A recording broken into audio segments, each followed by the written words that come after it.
All right, welcome to the Lovecraft eZine videocast and podcast. Today is July the 10th, 2016, and due to 4th of July holiday and my son's birthday and a few other things, we haven't been on the air for a month, but usually we're on once a week. So welcome back to everyone who's watching or listening later.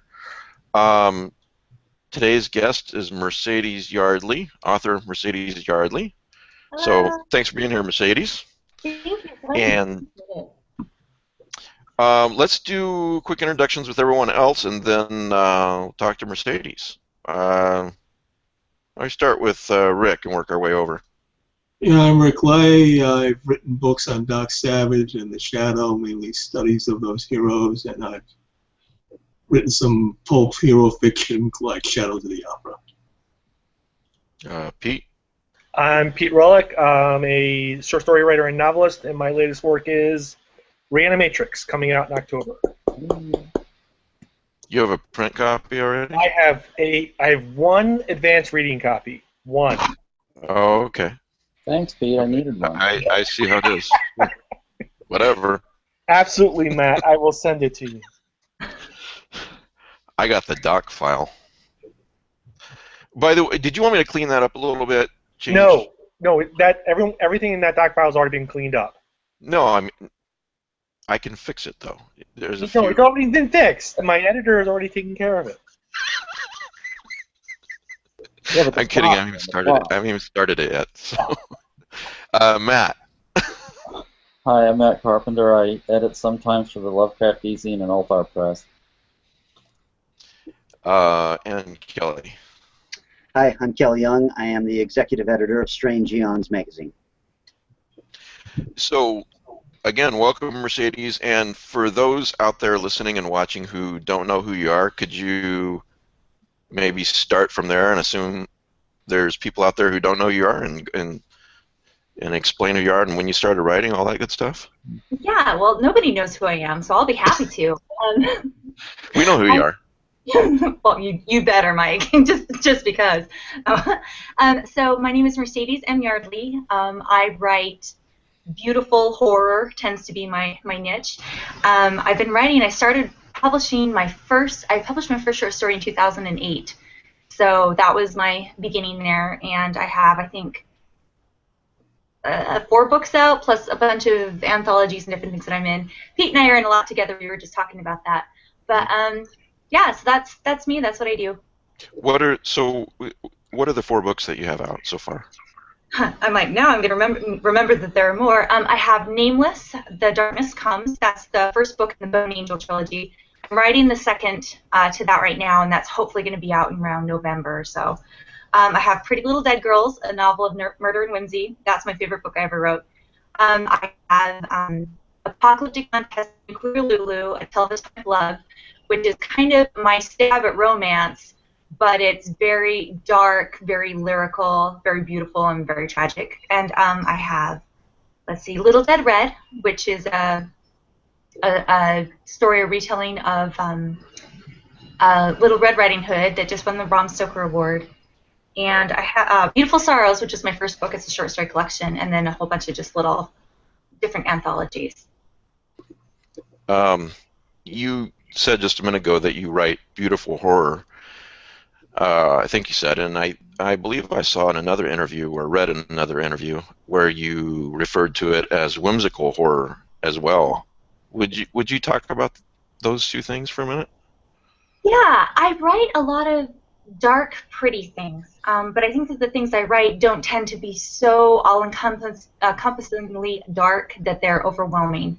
So I like to write about, stars that fall and people that fall in love and things that aren't supposed to be animated, being able to talk to you and things like that. But I like to find the beauty in the horror because I'm prone to kind of spiral down to that soul-crushing despair.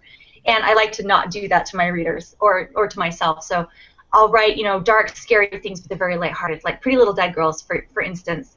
Again, is my favorite thing I ever wrote.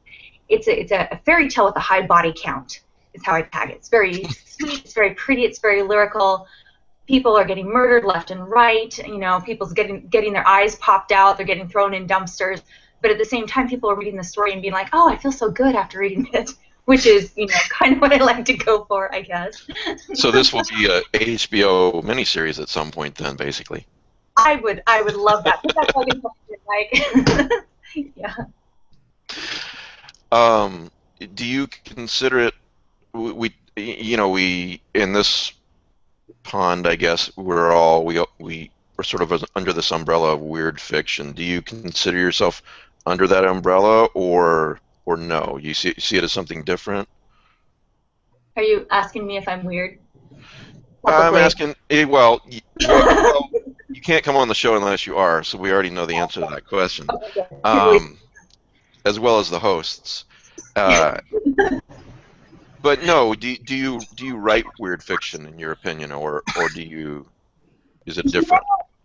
It is weird fiction. It is strange and it's out of the norm. But then I think a lot of genre fiction just tends to be weird fiction. The way that things are marketing now is just so unusual. But yeah, I mean, it's definitely out of the norm, I think, my writing. And I like the weird fiction umbrella because it does make it. I mean, you can say to somebody, "You're going to read this, but it's not going to be what you expect." Again, serial killer is very happy-go-lucky, and you really adore him, and you want him to get what he wants. Versus, if you put that in like a typical thriller or something that's not quite as whimsical and strange, people kind of have an expectation for the way that story is going to go. So when you do put it under the weird fiction, they kind of give themselves more room to suspend their belief. And I'll go with yes. I'll go with yes on that. Yeah. Now you've got a great story about someone came up to you and said something very strange to you when you were standing in a line at a bank, I think it was, and then a book came out of that as well, as I understand it. That's a pretty neat story. Would you tell that story? Yeah, so speaking of weird, my husband tells me all the time I'm a target for people that are just a little bit off kilter. And I was standing in line in Seattle at the bank with one of my friends, and this man comes up to me in this bank, and he says, he looks so sad. I mean, he's absolutely heartbroken. And he takes my hand and he goes, "You're the type of girl that gets murdered." And I was like, "I know, it's true, you're right." And my friend was like, "You weirdo, get off of her." But he was so sad. Like, he was believing exactly what he was saying. And the emotion from that, I was like, wow. And that really, for some reason stayed with me. And now, hang on a second. How old was he, do you think? How old was this guy? Oh, gosh. How old are you?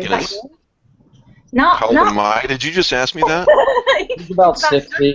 Oh, old like you, Mike, I think. Yeah. I think you and I are probably pretty close in age. You might be a little bit older. He wasn't like super old. He wasn't like crazy old man old. He was more like lived hard life, 40s old. Oh, okay. So, All right. 40 old? 40 years old. Okay. I was 20 something. So Oh, well, yeah, that would. Yeah. I think I That would was seem 20. I think I was about 23 or 24. So anybody over 26 was ancient. Right. So, okay, so go on. He comes up to you and he says this weird thing, and so. And he ended up getting escorted out. But it really struck with me. He did? How I know, right? The weirdest things that you remember. For some reason, I couldn't shake that one off. And he was so heartbroken. That was the thing. That was what got me, is he was so sad. And so I ended up creating a book where the very first line is, "Bryony Adams is the type of girl who gets murdered." And that book is Pretty Little Dead Girls. So. That's so awesome. it's my favorite. Yeah, I'd like to thank that guy now. I mean, it's my favorite book I ever wrote. I wrote it in 3 weeks, just in joy, just with so much happiness, thanks to that one guy that at the bank decided to tell some girl, you're the type of girl that gets murdered. And I'm like, I could have called the police, or I could have made a book out of it. So I'd like to thank him for that, because it was great inspiration. It stayed with me. That's so strange. Now, did he get escorted out because he was talking to you, or did something else happen? I think my friend who was like, "This guy's crazy. He's just saying crazy, threatening things." I think that led. Yeah, that makes sense. I can tell you right now, before I got married, that line has never worked for me on women. So No, they don't like it. you need to find a certain type of woman, apparently. Like, right, it's true. You're saying what my soul believes. Oh man, what a great story. Um, so I believe also that, and I've not read this, but you wrote a nonfiction piece. I don't think it was a whole book. Please correct me if I'm wrong. I think it was for a nonfiction book about real writers steal time, something to that effect. Uh-huh. And I find that so interesting because a lot of writers listen to the show, and one of the things that you hear from writers a lot is the trouble and the problem of finding time to write. So can you talk about that just a bit? I found that so interesting what I read about that, what you said about that. Yeah, we don't have the luxury of time that I think at one point maybe we did, or we just use our time differently. It used to be that if you didn't pick up your phone, you didn't pick up your phone, and now people can, text you, email you, they can get a hold of you a zillion different ways. Right. Get your Pokemon app, whatever. And so we don't have the large blocks of time that available that we think that we should have. So I tend to write in 15-minute bursts if I get that time. I have 3 kids. I volunteer. It's just people are in and out of the house. It's really, really busy. So I'll set a timer and write for 15 minutes if I get that 15 minutes. And then I'll go do something else and come back and set that timer. But I find that you have to find these little seconds of time. So if I'm doing the dishes, I'm thinking about my story. Or that's usually when I end up listening to podcasts, is I don't get to listen to them when they come out per se, as much as record them and listen to them while I'm driving or doing the dishes and doing all these things. Right. Or, you say on your phone, you make memos into your phone, which is great. We were never able to do that. Technology has really helped us in that way. Or I'll have all of my computers up. My computer's never down during the day. It's always up, always on a writing program, just in case I have 5 extra minutes. I can run to it, write down my thoughts, and then run away. And to me, one of the most important things to remember is that novels are built like a sentence at a time. And that's kind of what I tell myself, is you build a novel, word by word, in a sentence. So if you don't have half an hour in one instance to block out and write, you can do it in 5 minutes. You can do it, 2 minutes here, 2 minutes there, and eventually you will build your novel. So we have more time during the day than I think we do. We just don't utilize it quite as much. But, I can't, my friend's like, well, I sat down for 3 hours. And I'm like, did you? Did you really? What is that even like? You don't have children, do you? You don't have pets, like, what? How do you do that? And some people are able to find the time and do that and be able to have those 3-hour blocks of time. And for some, it's just not feasible right now. So it's important to still write and just take those little tiny, nuggets of time and put them together and just weave it and build it as block by block. And you will, write your novel, even if you only do have your 5 minutes. Or, you're in the car and you're like, kids, toss out some brainstorming ideas, or talk to the person next to you in the carpool. Or, I try to always use the time I have, because we don't have a lot. Right. If you're standing in line at the bank and you want to try out opening lines. Yes. If you're what? Yeah, right? I like you, Peter. And Peter, you said before the show, Peter, we'll get back to the stealing time thing, but you said he's a murderer in that book. Yes. The murderer in that book is Peter the murderer. And I really like him a lot. So thanks, Pete, for giving me a face. Great. So I was at a reading by the guy who writes Dexter, and when he was first marketed, they marketed him as the most adorable serial killer you'll ever meet.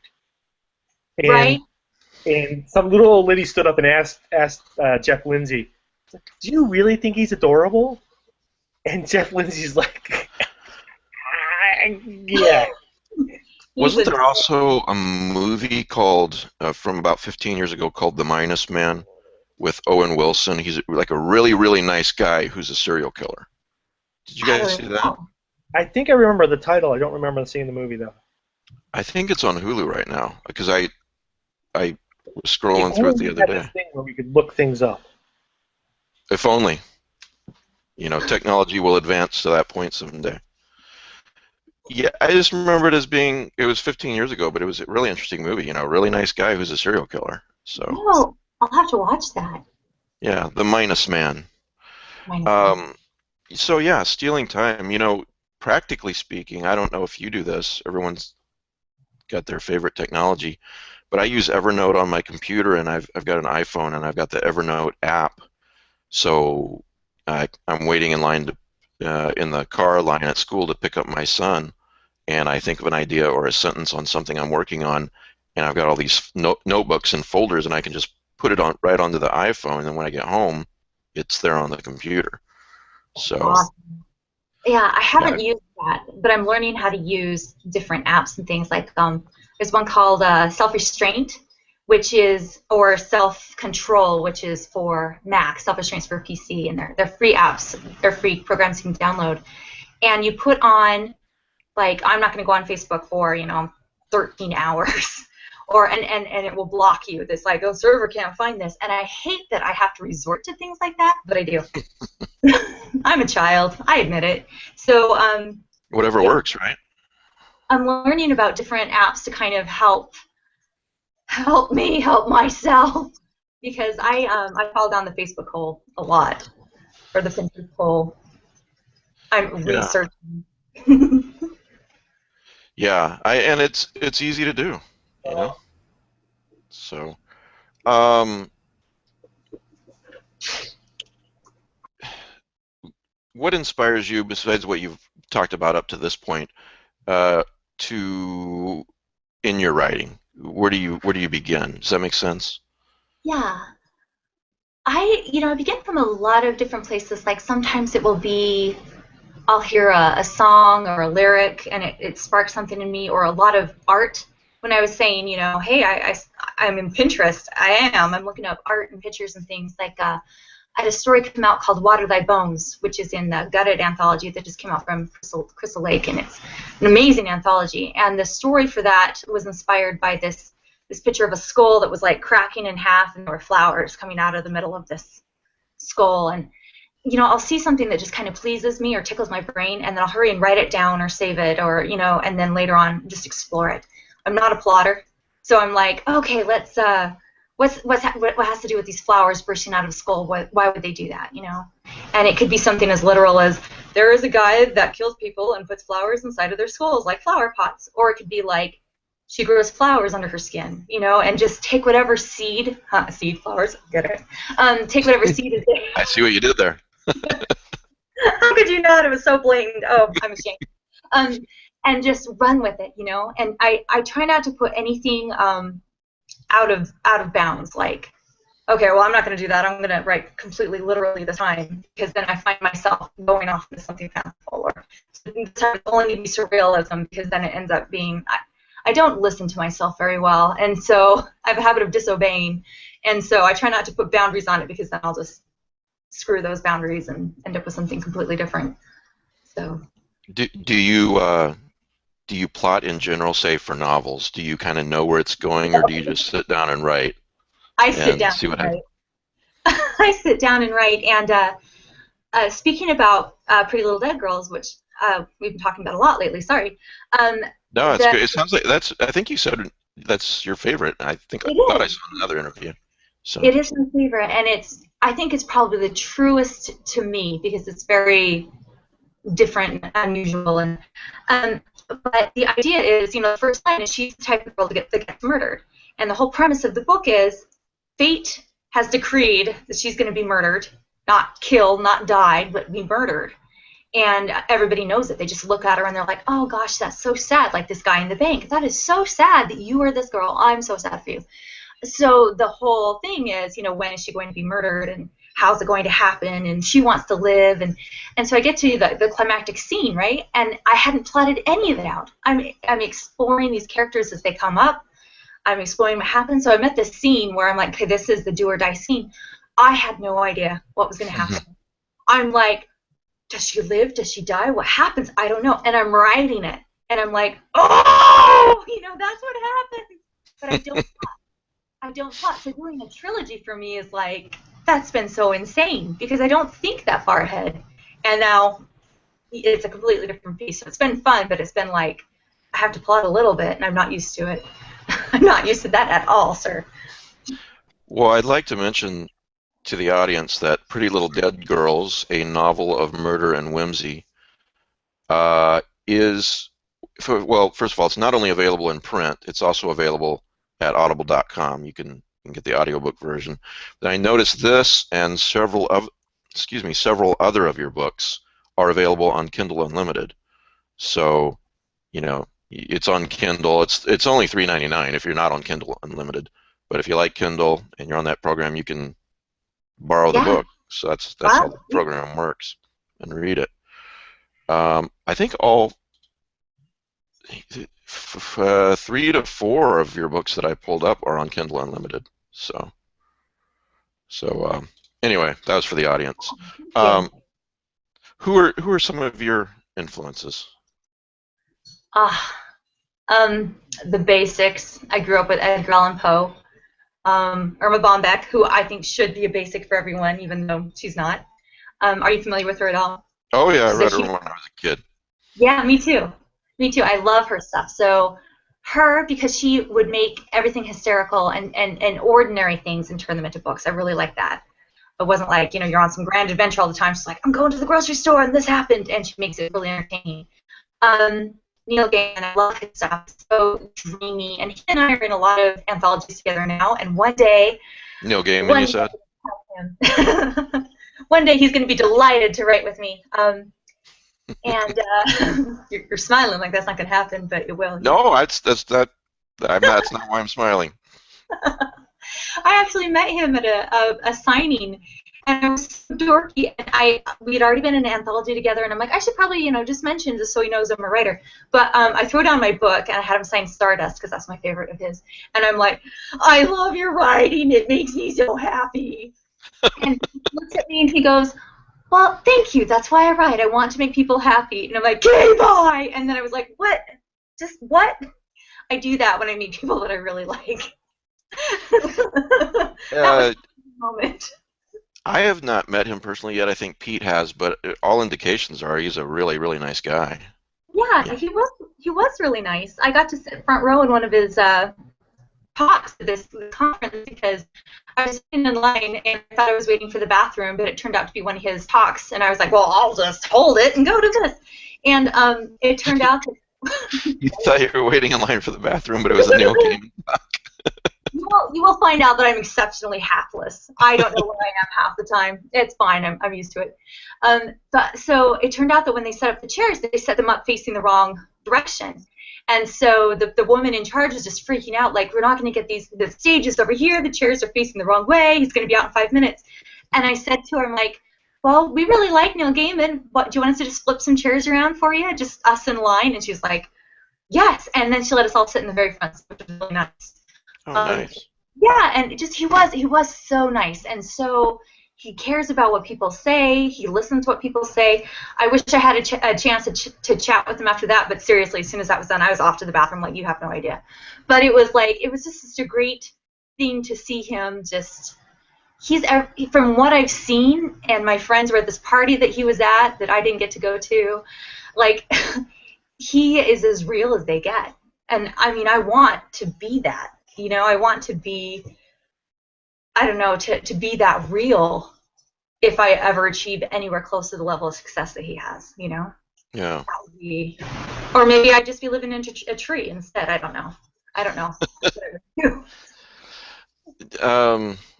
So Neil Gaiman, anybody else? Irma Bombeck, you said. Irma Bombeck. Yeah, probably. Everything that I read, I try to, it imprints itself on some way. I guess now I read my friends more than I actually read some of the other great, because we're already, you want to see what they're putting out, you want to support them, and we read each other. Who are some of your favorites that are writing who are writing right now? Okay, Brian Kirk, hands down. He wrote We Are Monsters, which is actually how I met him. Is his publicist said, "Would you mind blurbing this book?" And I'm like, "Yeah, sure." And it was wonderful, wonderful. And his first book We Are Monsters, was named the Bram Stoker Award. He has a story called "Picking Splinters from a Sex Slave" that's out in Gutted, a anthology of beautiful horror that made me like physically ill, and it's awesome. It is so good. It's like disgusting, and there's so much love in it. You're like, that is the sickest thing, but I understand it. So him, very talented, really new on the scene, but just amazing. I really like Matt Betts for his science fiction because he writes with a lot of humor. So he has this book called Odd Men Out, and it's kind of a mashup of like zombies and steampunk, and there are ships and pirates, and it's really fun. So it's like all the things you feel like you shouldn't enjoy as an adult, you totally enjoy as an adult. So Matt Betts is good. Anything that Damien Angelica Walters writes is just lovely and dark. I really enjoy it. Yeah, I really, really like her stuff. And, there are just so many people that are good, like legitimately good, and I love that. On my to-be read list is astronomical. I'll never finish it. But Lee Thompson, I haven't read one thing of his that I don't like. He puts out some amazing things, and he's a fast writer, too. So those are a few. There's like 20. Yeah, Damien's very talented and a very nice person too. I was lucky to get her in Autumn Cthulhu. She wrote a really great story for me for Autumn Cthulhu. So she is. I love her. She's very intelligent, articulate, sees the beauty in things, but I wouldn't want to cross her. She's very strong. I really like her a lot. And her work is just breathtaking. What about being a female in kind of what's a male-dominated genre of horror? Well, I've heard anyway. That's what I heard. Let me look at the panel. Yeah. Actually, we do have a female panelist, but now, just because I look this way doesn't mean you know anything about. I assigned gender to you. I'm so sorry. You look beautiful, Pete. Don't let that bother you. No, Mike's lying, Pete. So, my hair is really good today, by the way. It's better now. When I first started out, and it's been 8 years, which sometimes feels really fast and sometimes feels painfully slow.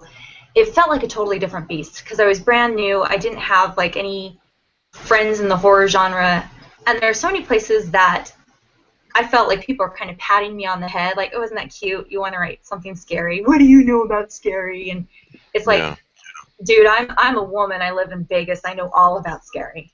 I go walking down the street and I have a knife in my boot just in case. I mean, it's we know about fear. We know about these things, and it's funny that people are now being more. I won't say that they're being more inclusive, not that they were excluding me before, but now there's so much more awareness, I think. And Women in Horror Month has been like great for that and things. People are like, "Oh, I'm trying to read women. Oh, there are women that write. I had no idea." Right. And people are looking at their table of contents and being like, we probably should get a woman on here. That would be nice. Except I have had people say, "I need a woman for my table of contents. Will you write me a story?" And I'm like, no. Like, my lady parts didn't write that story. I did. So, don't. Wow, editors have actually said that to you. This is why we're inviting you, in so many words. Straight up. I need a woman, and I'm like, well, you have a lot of men, lady, but that's not gonna how that works out, Yeah. And that's offensive, and that makes me feel dehumanized. If they were like, "I like your words, I like your stories, please come." Well, yeah, I'm there, but I need a lady. It's like, that's not why I show up to play. I'm not your token female. But it's different. It's different. I won't pretend to know how that feels, but I can certainly see easily why that would be upsetting and offensive. Yeah. Yeah, because we are just as valid as male writers, and there were a lot of us. But it's the same for men that are writing in the romance genre. From what I'm hearing, people are kind of like, oh, you're a guy, you're writing romances. We all have our stereotypes, and we'll just continue busting them down. So. Yeah. You also mentioned, I read elsewhere, that being a female has also opened some doors. So there's been for you. Can you talk about that? I thought it was very interesting what you said about that. So. Now I'm going to be like, oh no, what did I say exactly? I can read it to you. I'll forget. Yeah, tell me if I'm wrong.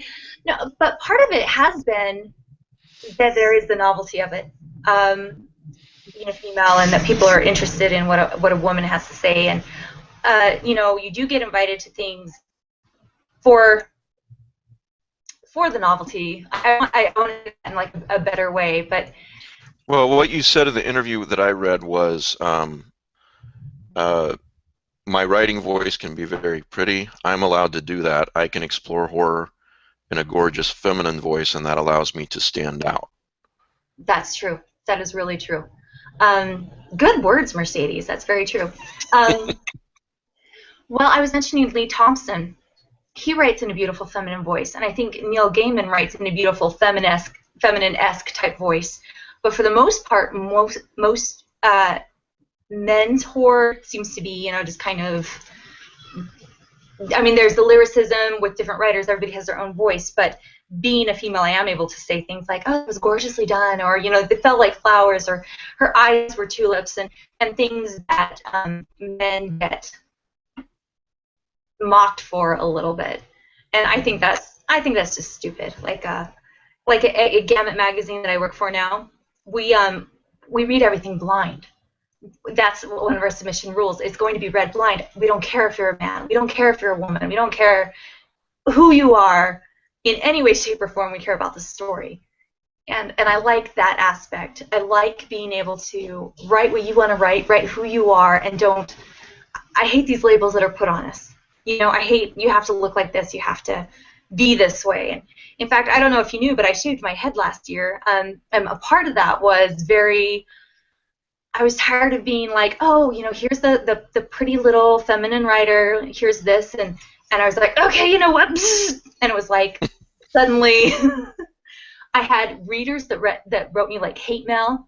I had people that were like, I had an email that actually said, we have an unspoken contract that you as a horror writer, you're going to look like this, and now you don't, so I'm not going to read any of your books.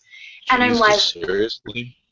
It was really. Yeah, it was really hurtful, but at the same time, it was also like that was a really good way to kind of burn the field and see what's left growing, because now I don't have that person as a reader, don't particularly miss him, and I find don't myself. let the door hit you on the way out, buddy. Right. Well, on one hand, I'm like, oh, you really don't like my work, do you? And on the other hand, it's like, yeah, see you later, and then you find out. I'm sorry, go ahead. No.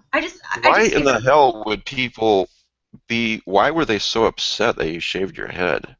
I mean, I've no doubt that it boggles my mind. Why did they care so much? Exactly. What does that have to do with my work? What does that have to do with who I am as a person? My kids still loved me, so, but at the same time, people feel that they can tell a woman, oh, you're supposed to look like this. Oh, you're supposed to smile, be pretty, and people feel like, they can say things about your appearance that maybe someone wouldn't say to a man. Like, oh, smile, Mike, you look so much prettier when you smile, and it's like, well, I don't want to smile now, like, don't tell me to smile. And I just kind of felt like that was my taking a stand. And then, also it was 117 degrees last year, so it was very nice. And well, and doubly so because you're a writer, and look, if you were an actress, it still would boggle my mind. But at least in the sense of they're seeing you more on screen, or maybe, in a more public way than a writer. Right. That's amazing that people out there got so upset. Yeah. Hate I don't know what to say to that. That must have been extremely upsetting. You got a lot of hate mail. Yeah, I got a lot of hate mail. It was upsetting, but it also felt really good. I find that I like to forge my own path. I want someone to like me for who I am, for what I write. I don't want someone to like me because my hair looked nice that day. Right. Pete's hair looks nice every day, and especially today. That's why we read Pete, but yeah. I'm like, what do I do with it now? But Don't hate me because I'm beautiful. I do just That's a little not why I hate you. Yeah. That was good. See, you said you worked for Gambit? For Gamut, yeah. What was the title again? I'm sorry, I'm hard of hearing sometimes. Gamut, Gamut. Oh, yes, okay, I'm familiar, right. Yeah. So, backing up a minute, you said you really like blind submissions. Yeah. Maybe we could talk about that for a few minutes, and guys weigh in if you want to, because well, first of all, let me start from the standpoint of I'm not one of those people who pretend that, damn it, this is the way to do things, whether it's this side or that side, and everybody's wrong and I'm right, and I can't ever learn or change my mind. So, especially when it comes to this, I've heard it both ways. I've heard the way that you prefer, not knowing who that author is, what their name is, their gender, whatever. And then I've heard the other way from both males and females, writers and editors, that editors and publishers should be looking at that because we need to be more inclusive, which obviously that goes without saying. Well, it should go without saying. It doesn't seem to a lot of the time. So yeah, I find it interesting that's your preference. It is. I started reading blind. I used to work with Shock Totem magazine, Mm-hmm. and I was the only editor that read blind. The others all, just wanted to know who it was, and just reading blind is not the standard. Standard is you. Yeah, right. And I found that I felt like I would be unintentionally biased, depending on my interactions with the person. Like if someone was going to send something and they had been really terrible to me online, I'm not going to be able to put that aside as much as I would like to. I would try to, but I would have to be like, I can't read this one, someone else read it, just because I don't want my thoughts. Darn it, I'm so fair. I don't want my thoughts coloring my decisions, and a lot of people are terrible online or really great online, and I don't want that to color my decisions either way. Like, yeah. I really, really like this person. We'll let this story's fantastic when maybe it's really not. Right. So I read blind then, and it really helped me. And with Gamut, we weren't originally going to read blind, but I was like, I read blind before. I'd like to do that for this. And the other staff were like, yeah, they're amazing staff. They're really forward-thinking, inclusive, savvy people. And they're like, yeah, let's all do that. And that's been interesting because a lot of people, once we announced the Gamut was coming out, suddenly you have best friends you never had before. Especially Gamut's paying 10 cents a word. Yeah. So you know, and it's nice because it can be like, you can be as nice to me as you want, but hey, we're reading blind, and it's like, oh well, and it to me it feels like a safety, just to kind of put a little safety protective bubble around myself. Like the way you interact with me will not hurt or help your chances in any way because we read blind. But I also like the discovery of it because it's really exciting to me. Like to read a story, fall in love with it, and then you get that surprise of, this is a new writer I've never heard of in my whole life, or, oh my gosh, this is so-and-so, and, I love that. Because there's not just a bias with, say, gender, or someone's been really nice to me, so I'm going to look more favorably on this story, or he's been a jerk to me. There's also, we're all humans, so there's this bias. This is a name I've never heard of. It probably won't be any good. That's, sometimes that's the thought at the bottom of your mind. Right. Can I just comment? It's That's kind of interesting to me, but in a different context.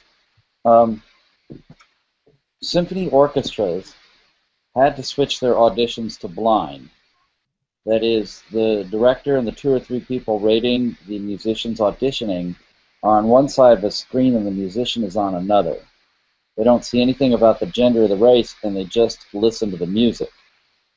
Since they did that, the number of women in orchestras has gone up significantly. And it's also true with people of different backgrounds, however you want to call it. But that lets the music speak more cleanly during the concert because you have the better musicians. It's Yeah, sort of the and same I thing. can see I that. think it's going to be heading that way with anthologies because there's almost no way around it to remove bias. Well, and obviously we have to compare. We have to be sure we're talking about an apple as opposed to an orange. If you've got an open call out, then blind makes sense. Sure. Well, if you're just going to call on like the specific Yeah, stories from authors you like, it's different. yeah, if you're inviting people, then you have to really make sure that you're being as inclusive as possible. And that's Yeah. where I see that both sides are right. It just depends on what kind of submission process you're talking about. Right. We do have solicitations that we have sent out, and those we know we're not reading blind because we solicited them directly. But Right, for right. all the open calls, we're definitely, yeah. So I guess it's the best of both worlds, because if we found like a story we're really in love with, we'll go out and track that author down and be like, give me your story, you know. But yeah, for everybody that's doing the open calls, the open submission process, it's a completely clean. We don't want to be like influenced by how big your name is, or, you know, are you an unknown, like you said, and have that thought like, if I haven't heard of them yet, then they must not be. Yeah. And that was one of my favorite things about working with Shock Totem, was we found so many authors that I love them now, but hadn't heard of them at the time.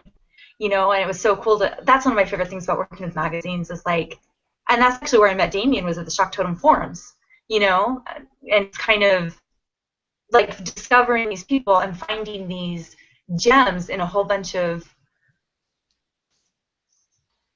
I want to say swill, but that's harsh. Like Well, a whole the diamonds in the rough, yeah. I mean, it diamonds in does. the rough. Yes, they're cliches for a reason, because otherwise you Yeah. say things like swill.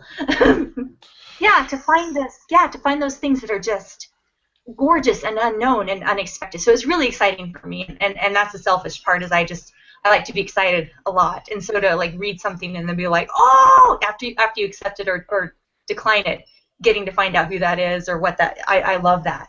Yeah. I love that. The other, and we've talked about this. The whole concept of what happens is editors have stables, a set of authors that they go back to time and time and time again and again, to the point where if you look back over some of their careers, they've got maybe 50 authors that they've anthologized over the course of their entire career, but in like 100, 200 different anthologies. Yeah. But it's just a very small subset of the genre. It's because editors want deliverables from people they know will deliver. And they'd rather have that than take a risk on somebody they don't know. It's an interesting little problem, but it creates kind of stagnation.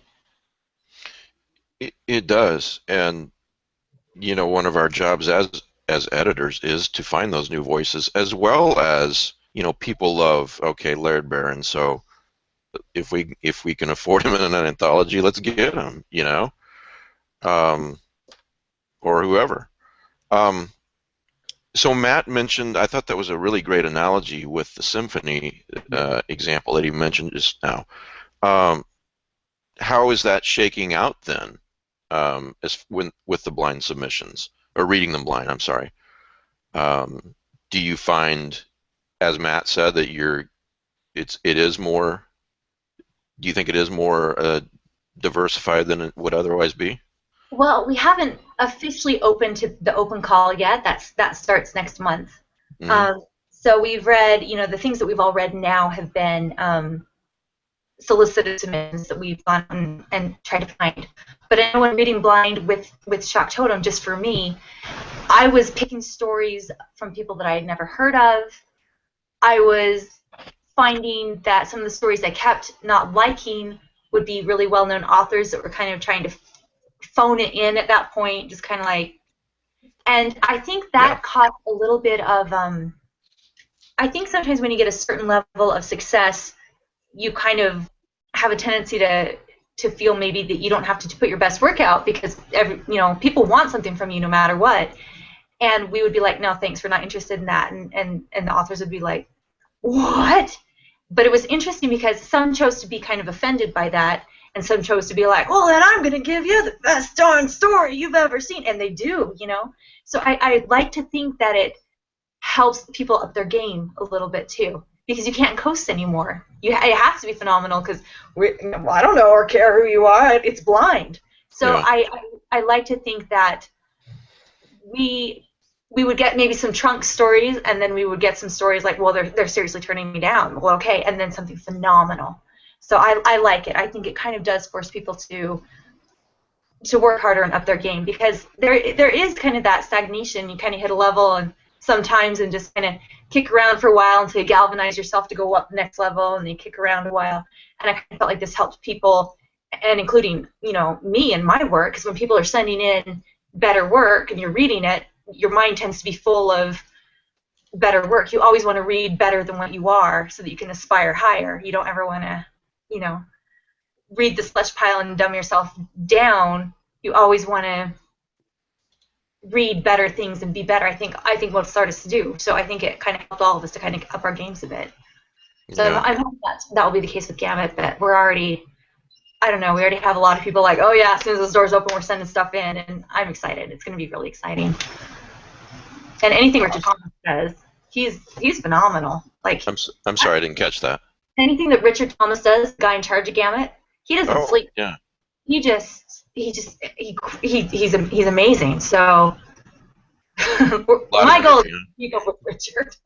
That's kind of what all the staff does. He's like, okay, we're doing this, and we're like, okay, let's go. So you write and you edit, and you've got 3 kids. You keep very, very busy. What else do you do when you're not doing these things? Does that cover it? No, I make blankets. Isn't that weird? That's my new passion. I do. I make quilts. And yeah, in fact, I have a couple just all over the place. I did some for the Gamut Kickstarter, and I did some for the Moon Hill Kickstarter. So I make quilts, and I made my necklace. I make things. And we have chickens, which is funny because we live in downtown Las Vegas. And we have pets and rabbits. Yeah, I do kind of a lot of things. I like to very scattered. You have chickens in downtown Las Vegas, huh? Yeah, just in the backyard, but they get out because we have this stray cat that I'm in love with now. So the stray cat comes every day, and the chickens all get out, and then you're walking down the street and like pick up a chicken and come in and put it in the backyard. They're just kind of all over the place right now. It's a mad world. It's a mad world, Mike.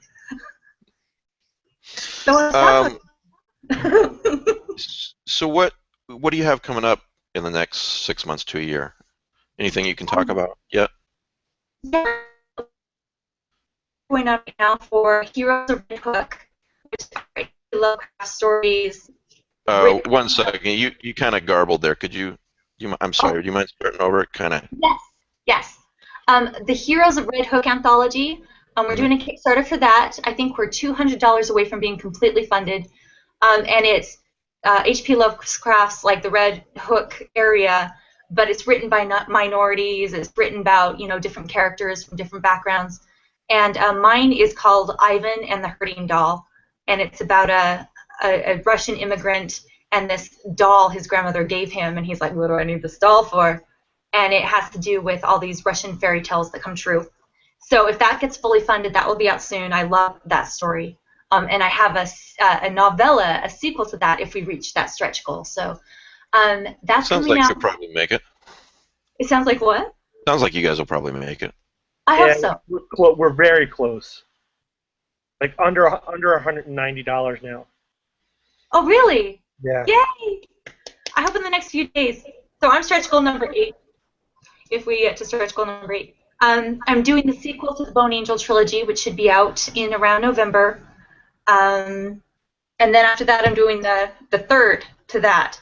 It's my first sequel trilogy, so it took me a while to kind of figure out how that goes without being such a plotter.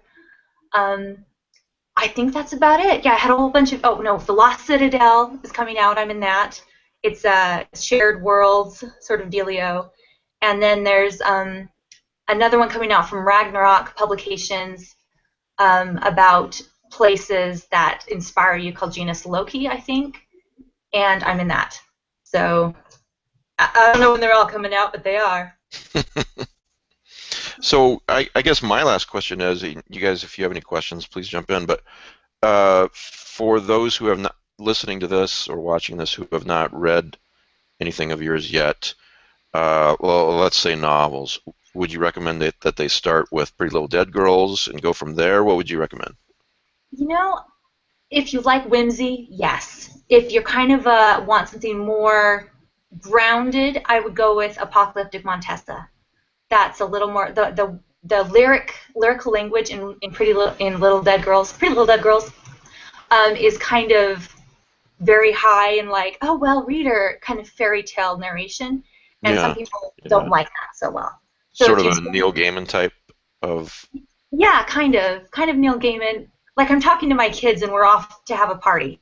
You know, we're going outside and have some strange little tea party in the backyard with the chickens. That's the kind of voice we're going to use. Apocalyptic Montesa. You know something that also reminds me of Jonathan Barnes. Can't remember the name of that first book. The second one was The Domino Men. The one before that, it's escaping me right now, but it was similar to that as well. Yeah. Jonathan Barnes. I'll have to read. I haven't read him. Yeah, I'll think of the title after the show, of course, but I'll get that to you. I think you would enjoy it. Can you summarize the other book that you mentioned? Yeah, Apocalyptic Montesa, Nuclear Lulu, A Tale of Atomic Love. I knew I couldn't say that. I have messed it up many a time. She's a stripper, he's a serial killer, and it's a romantic love story with a lot of blood. So it's Romeo and Juliet meets Stephen King's Firestarter, is how I'd sum that up. So very romantic, and my dad read it and was like, holy cow, my sweet daughter. I liked it, but wow. I have a question. Yes, Somnambulist. Thank you, Pete. It's about an anthology you had mentioned, Tales of the Lost Citadel. Was that the one that was the Kickstarter project? Yes. Okay, now, it is described as a, quote, transmedia production. Yes. What does that mean? They have the book. They have one of the things they're trying to do is do soundtracks to go with the story by a couple of the musicians involved. So the stories itself will have a soundtrack that goes with it. I don't know if that's stretch goals and they were all accomplished, but I know they're doing that, and they've done wallpaper things. The main thing I know that it's going to be is the music that goes with it while you read. So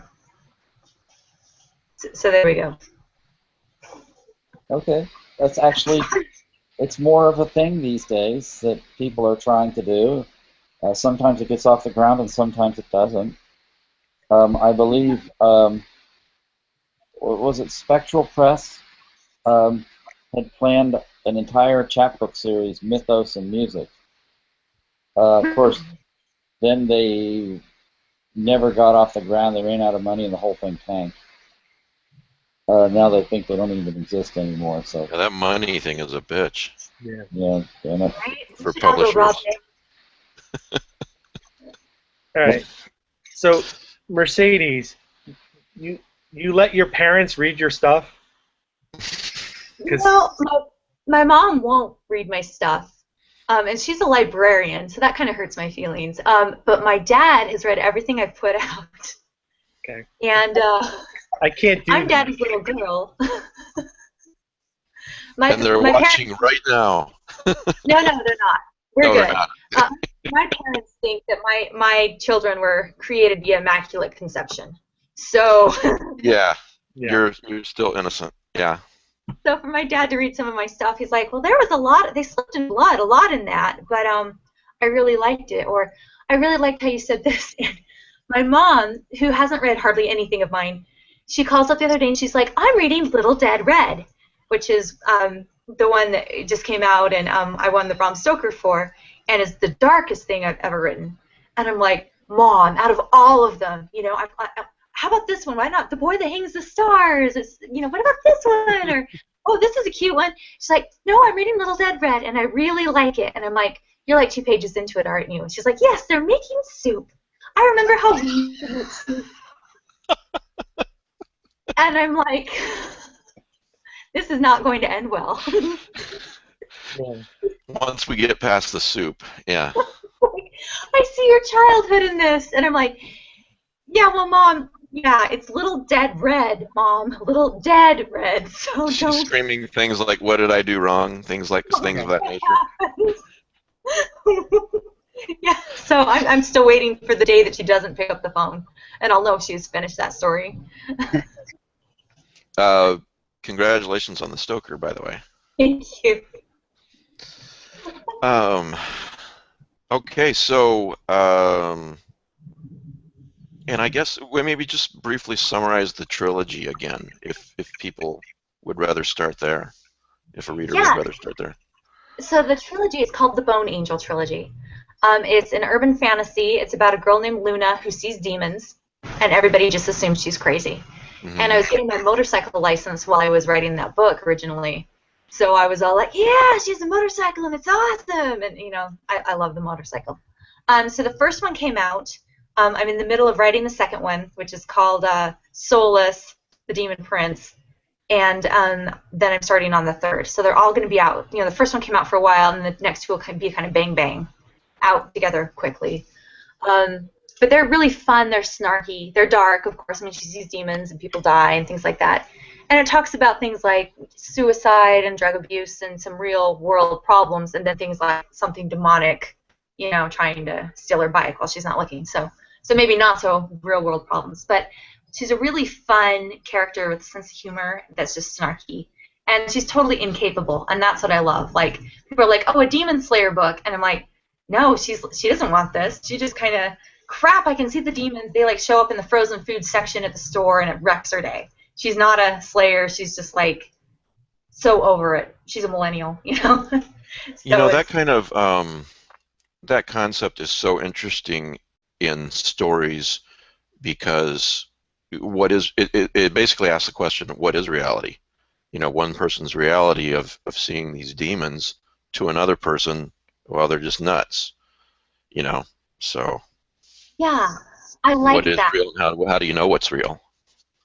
And how do you, and she's afraid herself because her father, and this comes up pretty early in the book, I'm not spoiling, her father committed suicide. Her father also saw demons as well and ended up taking his own life. So there's this history of, her father left her and her brother, and is she going to go the same route? Is she crazy? They're all like, well, your dad was crazy and killed himself. And that concept of madness, I love that. I love that concept of madness. I've always been afraid of going crazy. And I have a family history of the women in my family ending up, my grandmother exceptionally mentally ill. My great-grandmother died in the asylum. So that's something in my own personal family history that I've always been, are we just all nuts? Are we destined to be insane? And that's something I like to explore. And I like this character that's like, I'm really seeing something right here. And there's a point in the book where she points at something, a demon. She's like, hey, you're a figment of my imagination. And the demon just laughs and laughs because he knows he's real, and it's just kind of, I like that. So she's trying to deal with all this demonic stuff and then have, her brother and biggest supporter being like, she's crazy. They call her Luna Lunatic, What's that like growing up with that stigma?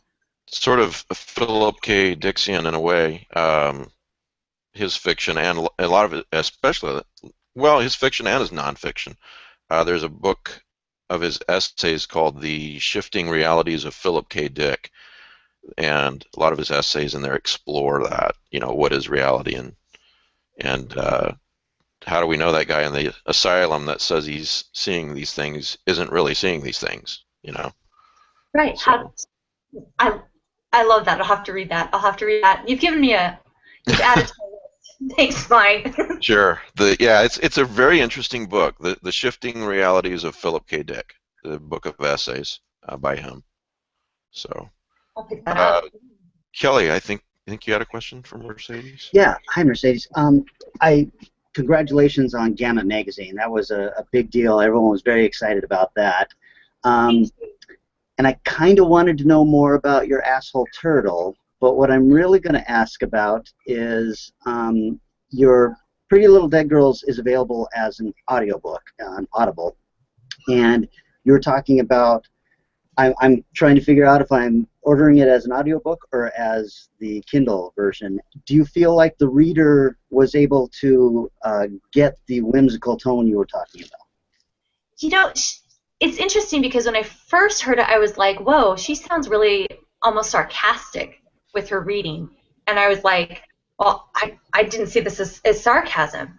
But the voices she does the voices beautifully. And I thought she did a pretty good job. I was pretty impressed. And there are some names in there I thought she'd trip up on, and she didn't. You know, I thought she did a great job. I haven't listened to the whole thing yet, but from what I've heard of it, just fantastic. And it's nice. It feels like being read a story, you know, because you're being read a story. But there's something kind of like, you know, snuggle down in my car seat and have her read to me that kind of adds to the fairy tale feel to it, I think. Yeah, So there are some books I think really benefit from an audiobook version of it, and I listening to you describe this one, I was thinking, oh, this sounds like an interesting audiobook. Yeah, I thought she did. Yeah, it kind of makes you feel like, you know, get in bed, get your glass of whatever you're going to drink that's delicious, and just kind of have her, there's a cozy feel to it, I think. Yeah. And now I want to hear about your asshole turtle. She is such a jerk. Oh my gosh.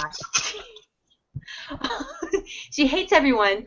She's my friend. She was my friend's turtle. Her name is Rush because he's a drummer, my friend. And he didn't want her anymore.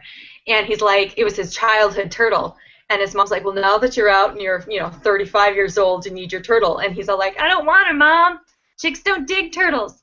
So I took the turtle, and she's deformed in like 3 different ways. Her claws curl the wrong way. Her beak fell off years and years ago. She doesn't have a beak. And her spine shows through her back. She just has some health issues, and they're taking her to the vet, and they're just like, your poor, dear, sweet, cranky turtle. She is mean, man. She hisses at you. I didn't know turtles could hiss.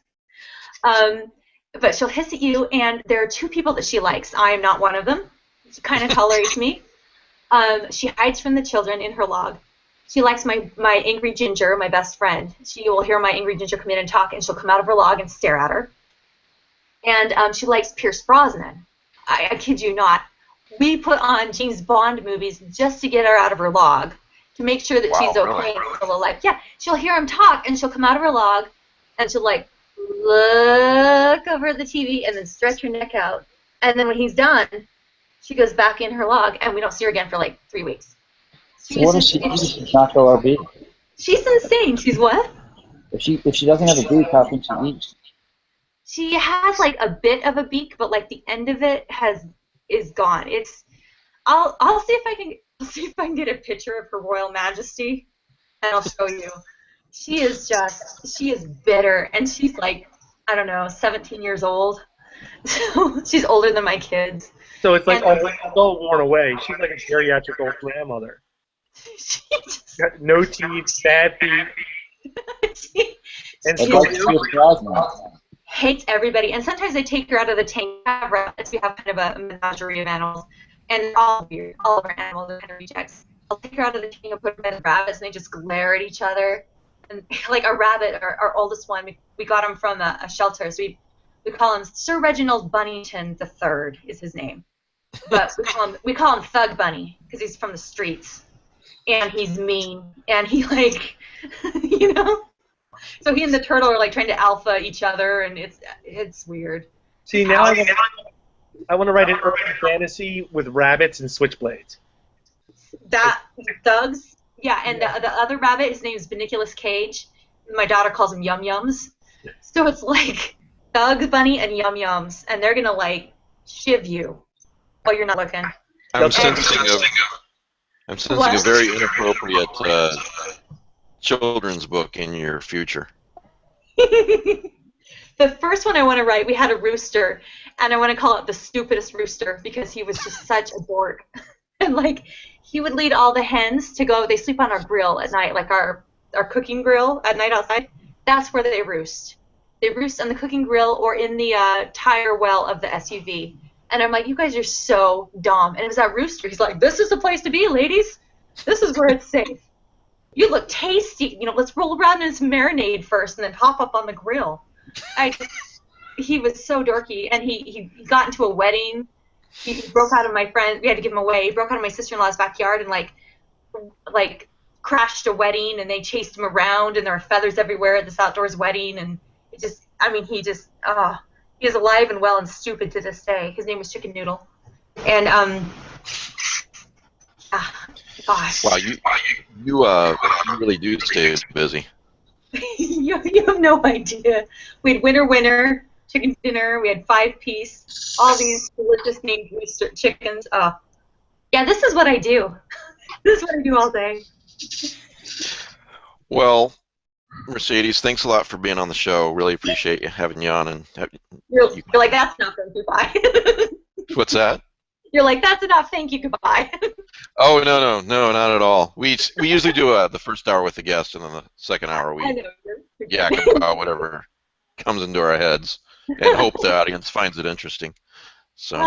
It was such a pleasure. Thank you so much. God. Yes, thank you. What, Pete?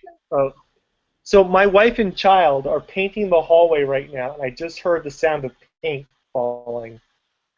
Oh, that's not good. Yeah. No. All right, so Pretty Little Dead Girls. Well, just go to Amazon, Amazon.com, and type in Mercedes Yardley, and that'll get you where you need to be. So. I also linked them all to the webpage. Oh, okay. Thanks, Matt. So, good talking with you, Mercedes. Thanks so much for being here. It's such a pleasure. So nice to meet all you guys. Pete, I'm going to talk to you later about the anthology we were discussing earlier, and thank you so much for having me on, Mike. It was nice. Yeah, You're welcome. Thank you. Bye. See you guys later. See ya. Okay. Rick, I think you wanted to talk about Penny Dreadful Season 3. Yes. Oh, I haven't seen it, dude. Well, we'll assume there's people in the audience who listening who have not seen it too, so we'll have to tread very lightly on the spoilers. Well, we'll just reveal that if you didn't know, but it was posted all over the internet, it unexpectedly was the end of the series. Yes. Yeah. Did you like... Why did the series end? Were there just not the actors lost interest, or was there not enough fan interest? Weren't they making money off it? I think they get a contract that they were guaranteed 3 seasons, and they write I think these cable series write storylines that will mainly end in the 3rd season, but leave loose ends in case they get an extension of a 4th season. Because just to use some example, if you ever watched Da Vinci's Demons, that ended after 3 seasons, and there was certainly some development they could have done with Vlad the Impaler, the way that series ended. And on Showtime, I used to watch The Borgias, which, if you told the entire story, I expected it to be the rise and fall of the Borgias, where you only got the rise. So I think what they do is they have a guaranteed 3 seasons, and they write a storyline like that, and to resolve the main plot line. But in case they get an extension, they have some stuff to play with. Rick, did you mention previously that you thought Season 3 of Penny Dreadful had some Lovecraftian themes?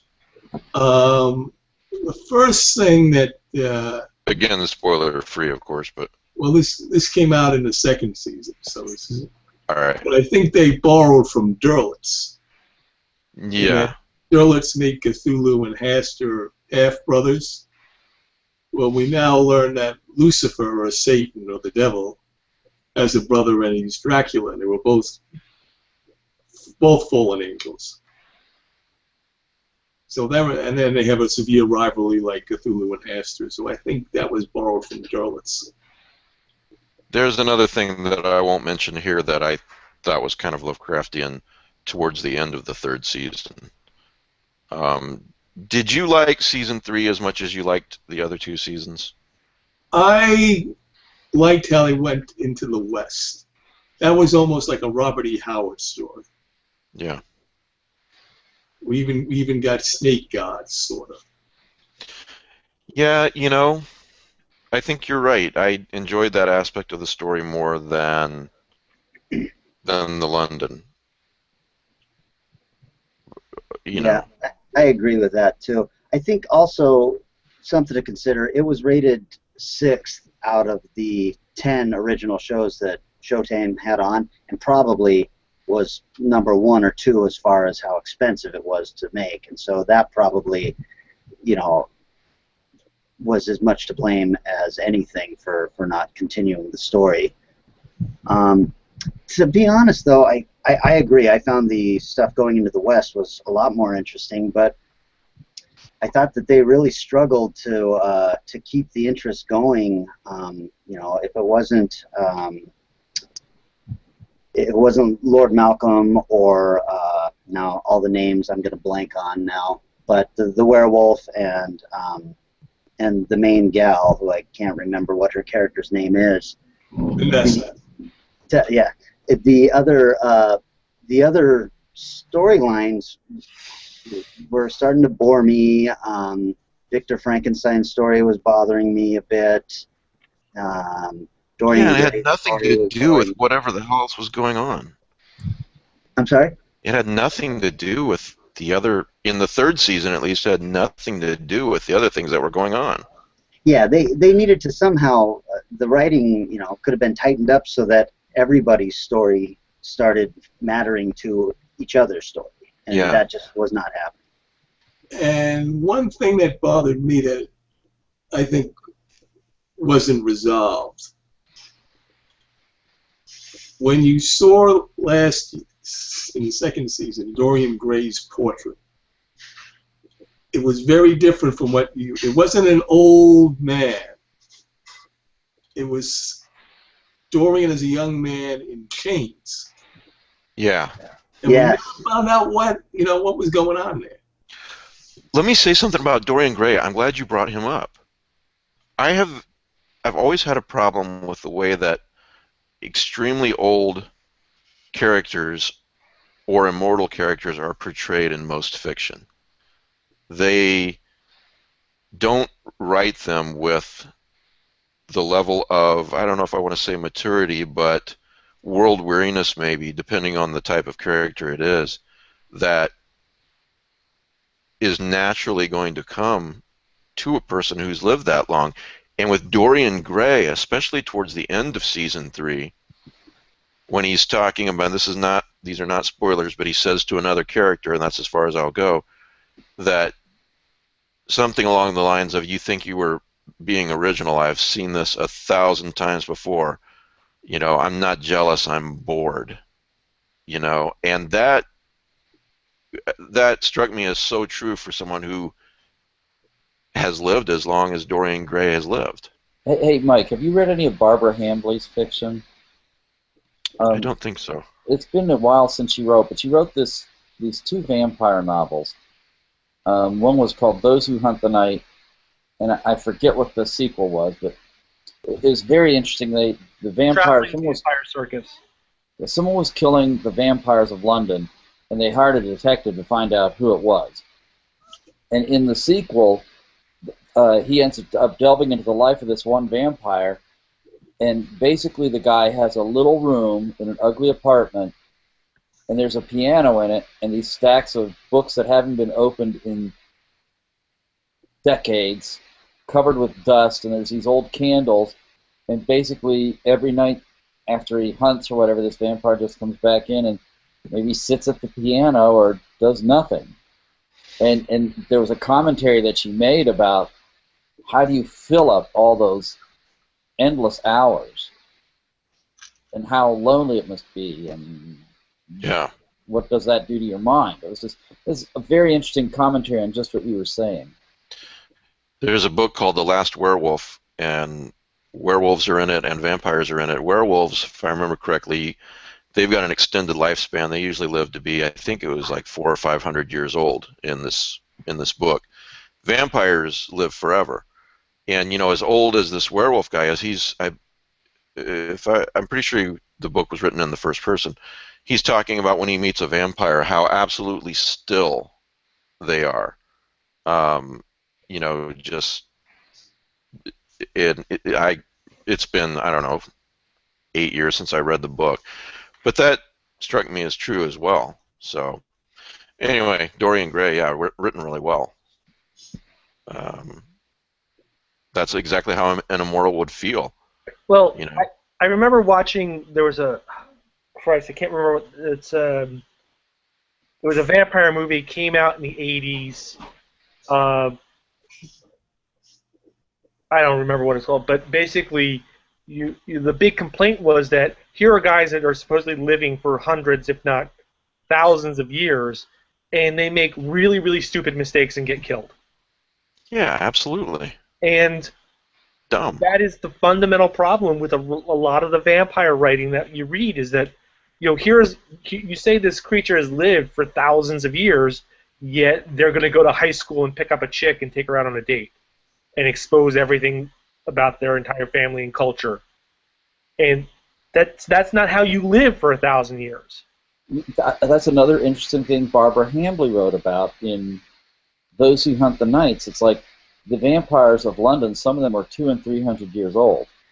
And they ran across a vampire, it may have been, I forget, it may have been in France, in the boneyards underneath France. He was like 600 years old. And even the oldest vampire they were with couldn't even barely see him. And he would flicker in and out of sight and just wouldn't expose himself at all. Right. It completely used up with ennui, but, still predator instincts.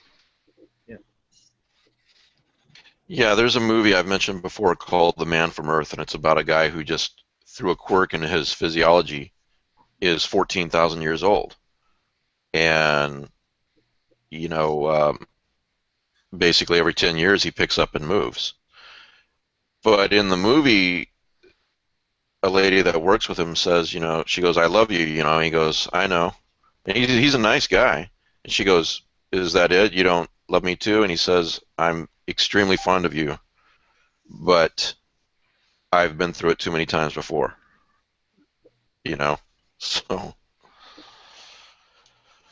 So that being said, with everything going on in this last season, I would not be opposed to seeing a fourth season, with Sir Malcolm and Ethan Chandler. I thought those were interesting characters. I just wanted more to happen.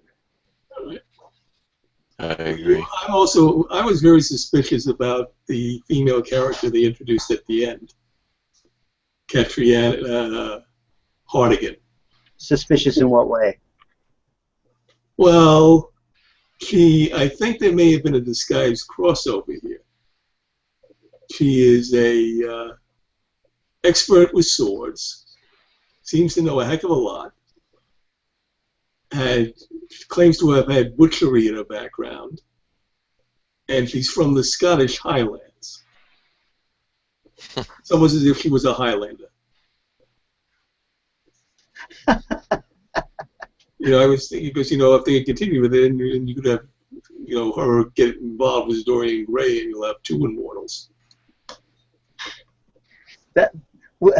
I'm not sure that I agree with that, but I sure would have loved to have seen a Lord Greystoke, John Clayton, show up at some point in this, and maybe he's not horror enough, but certainly pulpy enough to have shown up in something called Penny Dreadful. Yeah. But Kelly, you never watched the Highlander television series, right? Don't get me started. I loved the Highlander television series. Well, it's definitely not a thumbs down for me on season 3. I just agree with you guys that the Western storyline was more interesting, and I did enjoy seasons 1 and 2 more. But it's not. That's not to say that season 3 sucked, because it didn't. It just could have been better. That's all.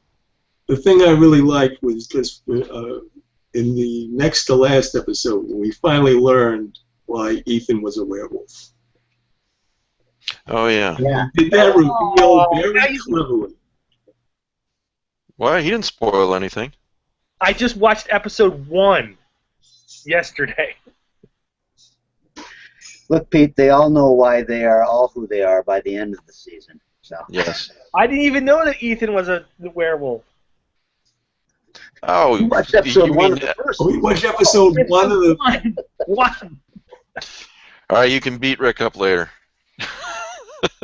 All right. I have something else we can talk There's about. a time thing where we can all assume that, you know, if you're a year or two behind, we can still talk about it, and it's not spoilers. That's probably true. I forgot to mention prizes too. But we'll get to that. What did you want to talk about, Matt? Okay, it was that idea of that transmedia production I found very interesting. Have you heard of this, Oath of Dagon? Yeah, he's emailed me. I've just not been able to get to posting about him yet. It is by a musician named Brett Miller. Now, I did a while back. I'm sorry, go on. Yeah. He didn't do the art. Maybe I heard about it on the website. He didn't do the art. I forget. I'd have to look up the artist's name. But with it kind of writes heavy metal, sort of like Darkness of the Hillside Thickets. He's a guitarist. Yeah.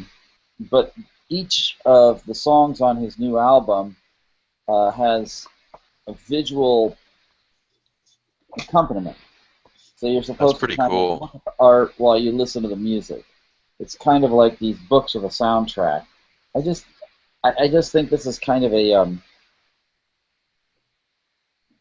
more trending this way. I don't know if I'm saying this right. I just think more and more people are looking to try and.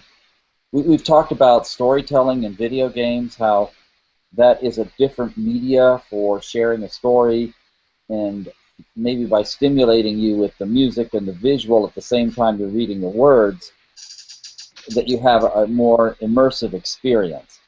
And I just found it very interesting because the art is quite good. I think in the 90s there were about a half dozen novels that came out with soundtracks to play as you listen to the book. It's difficult, but I think with modern phones and everything, I just wonder if it's more going that way. I love the idea of it. Yeah. Yeah. Speaking of what the example you just mentioned, I picture the Autumn Cthulhu anthology. People listening to the George Winston Autumn soundtrack or album. George Winston, he's a piano player. Sorry, I'm a big nerd. Everyone knows his December album. It's not as popular as the Autumn, which is still quite good. December, you said? December is more popular than the Autumn album. Yeah, December and Autumn. Those two albums of his are my favorites. So, Kelly's. Yeah, go ahead, Rick. Mike, if you ever do another book, you could make a stretch goal that if you reach a certain point, you get an album or a record of music. Yeah, but Reber charges a lot. Yeah, and George Winston really charges a lot. So. I read the entire Autumn Cthulhu to the song 21st Day of September by Earth, Wind, and Fire. So. To each their own, yeah. I need a disco soundtrack to everything in my life, to be honest. Gloria Gaynor, man. Peace, love, dope. Okay, I was listening to Jimi Hendrix before we went on air. All right. So, Kelly, Stranger Things. Oh, yeah. That looks cool. Doesn't it? Yeah. I get a little tired of everybody jumping on it's Spielbergian because it has kids on bicycles in track flats. I mean, that's what life was like in the 80s. Spielberg just, made us realize that, I guess. But I just thought, all I thought was 80s. This is great. Yeah, with the Dungeons and Dragons scene there at the beginning and the poster of The Thing. Except that doesn't ring true to me because when I was 11 years old, or let's see, when did The Thing come out? Yeah, I would have been 11 or 12. I was dying for a poster of The Thing, and you couldn't find that anywhere. Well, you know why, right? It was a commercial flop. Yeah, that's true. Because of Spielberg. Spielberg killed it with E.T. With E.T., yeah, E.T. overshadows it, and yeah. So wait, what's you're talking about, Mike? Stranger Things? Stranger Things. You want to explain this, Kelly? It's a new Netflix original. They're going to dump all episodes on July 15th, I believe. Yeah, I believe that's right. It is a horror series. I'm going to guess, like all of their series, 13 episodes. Horror / sci-fi, maybe. Yeah, horror / sci-fi. It looks like it starts off as maybe possibly alien abduction, but then as you get into the second trailer, it looks like it's going to be something even more interesting than that, and maybe some government experiments gone wrong or something like that. It's all the stuff we love. I think I could almost describe it as X-Files done by Spielberg. Yeah, I think that's a great example of yeah. Yeah, the last 6 episodes that I saw, I've been watching the last 6 episodes of X-Files that were released slowly. It's painful. It's There's really a couple painful. of high points in there. The non-mythology ones I thought were good. Yeah. But so I'm hoping, if this is what it sounds like, I'm going to have to check it out. It sounds pretty good. Interesting. Yeah. Well, on IGN, there is a spoiler-free review of Stranger Things. Oh, it says 8-episode season on Netflix, July 15th. So it's 8, Kelly. If you were a kid of the 1980s, or if you simply are a fan of the films of the 1980s, Netflix's new series, Stranger Things, will feel very familiar in very satisfying ways. So it's a good review. It looks like the reviewers liked it. So, since we jumped from Penny Dreadful to Netflix, I want to talk about, I just want to mention something that I think is happening. It's something I'm thinking about calling the Netflix effect, in that you can't just end a series now mid-season. You just can't call them up and say, this series sucks, we're canceling it, because you actually have value to it if you end a story arc. Yeah, you can resell that puppy later to Netflix and Amazon Prime and Hulu. So I can remember maybe 10 years ago there was like the summer of 3 underwater sci-fi shows, and I think they all got canceled in mid-season. So you never knew anything about what was going on or how the characters resolved. Surface, Invasion, and I don't know which third one I loved Invasion, by the way. Was it Fractal or something? It had to deal with patterns. But yeah, I don't know. You got the first 2. Why didn't they end Alphas better then? I just don't think that. I think this is still a developing idea. I don't think everybody's realized that if you're a production company and you can actually bring your season and storyline to a close, you can then package that to Netflix and sell it. But if you didn't do that before, if you just ended without anything, it kind of sucks. I'm not going to watch a series that has no end. Yeah. That's why I think cable series are negotiating that they get 3 seasons. Yeah. Yeah. Now, Invasion actually did. It was a nice arc. The thing that I didn't like about it was, I don't know why they threw in the cliffhanger at the end. It wasn't necessary. It would have felt like almost a complete story, not a complete story, but somewhat of if they hadn't done the cliffhanger. Yeah. But that said, I still recommend Invasion. I don't think it's on Netflix, but you can get it on. You can buy it on Amazon. Yeah.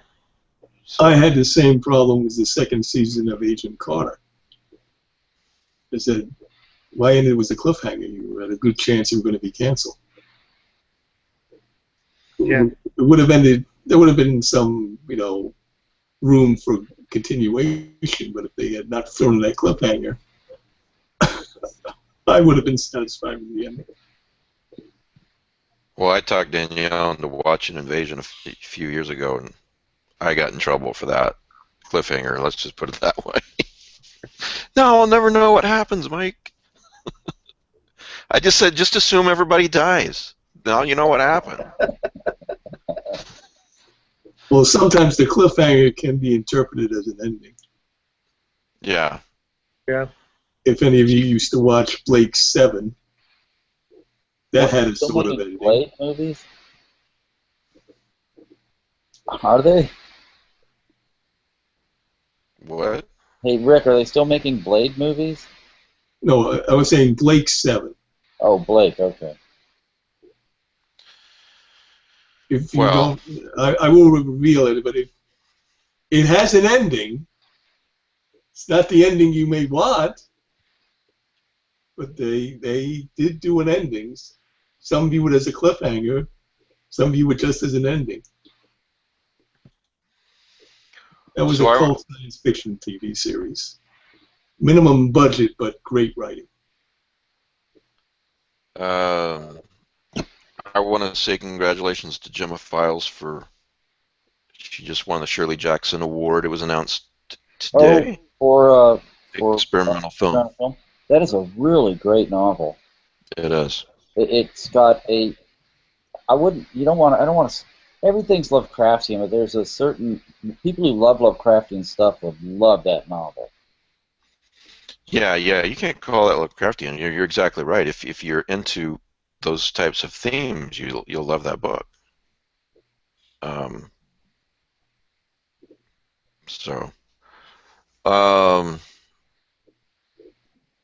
I guess we can congratulate Stephen King too for the Bizarre Bad Dreams. I'm sure he's watching right now.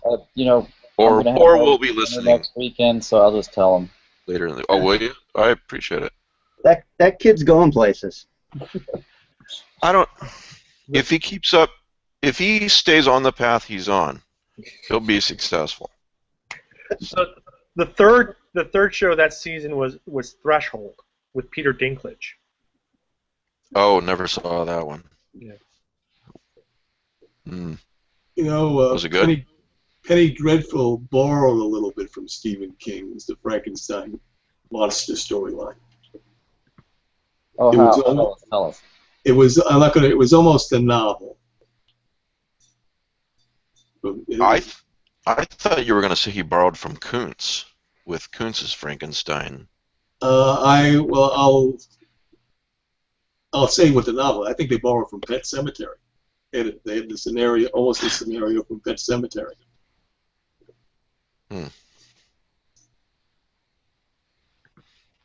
So yeah, congratulations to Gemma Files for experimental film. Ghostbusters opens tonight, doesn't it? Tonight? No. I thought I read that it opens tonight. A Sunday night? Might have a premiere somewhere, but it's not going to hit theaters still. July. Okay, it's Thursday. I must have misread something. Anyway, let's amend that to say, pretend I said it's coming up in a few days. It's not getting good reviews overall, from what I can see. The only way I'm going to watch it is if it's free on cable or if it gets great reviews. Now, I've actually been less entertained by movies in the last year or two than I ever have in my whole life, and I'm not sure why. I'm getting really sick of superhero flicks. I'm sick of remakes and big CGI movies. I don't know. I'm not in a town where you can see art movies or movies with a little limited circulation like you might see at a Sundance Film Festival. You only get the major releases on the screens here. Do you think that might be because you're turning into a cranky old man? It very well could be. And that if I eat popcorn, I start burping a lot, and people look at me. But Well, I think it has to do with that we're used to great special effects now. So special Yeah. effects aren't going to sell movies that we used to just see for the special effects. Yeah, well, yeah, you could go to Jurassic Park when it first came out and say, "Oh my God, that's great! Who cares what the storyline is? The dinosaurs look real." And now, partly, yeah, but I mean, the latest Jurassic Park movie just kind of sucked donkeys. Oh God, that was horrible. Right. You know what's interesting is that Terminator Genesis came out around the same time, and it seemed like the audience, most people in general, thought that Jurassic Park was a good movie, and Terminator Genesis was a horrible movie. And I watched them both, and I thought they're both kind of equally terrible. You know? So I don't know. It's like I'm less interested in. One reason I enjoyed the film festival so much was there were things that they showed that I'm not going to see anywhere else. I'm not going to see, what was it, Black Mountainside in my theaters here. yeah, I used to watch all those Australian cinemas movies released in the 90s, and it was such a great time for movie watchers. And I just wonder, is that happening elsewhere now, and I'm just not seeing the stuff? Well, I know this. I guess we're getting two Lovecraft film festivals for the remainder of the year.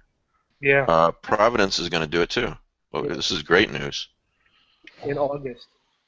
I'd love to do. I'm friends of mine are talking about doing a horror film festival down here. Let's see if I can have some influence on that. Because yeah, we should have one in every corner of the country. Yeah. August the 19th through the 21st, and then Brian and Gwen's in Portland Yep. is Well- sometime in October, I think. Make no mistake, the one in Providence is Brian and Gwen's also. Oh, I'm sorry. I'm so sorry. I didn't realize. Yeah, so that's them doing that. They're getting it out there on Lovecraft's birthday in Providence. I mean, that's definitely going to be the place to be. They're the hardest working people in that business. Yeah, definitely. I'm trying to finagle a date between now and then that will work for Brian, Gwen, and Niels to talk about this stuff. We gotta get everybody together. It would be good if, even if they can't all be on for an hour or regular guest slot, to get on for 15 or 20 minutes and just give the audience the details of what's going on. But yeah, it's great that they're doing that.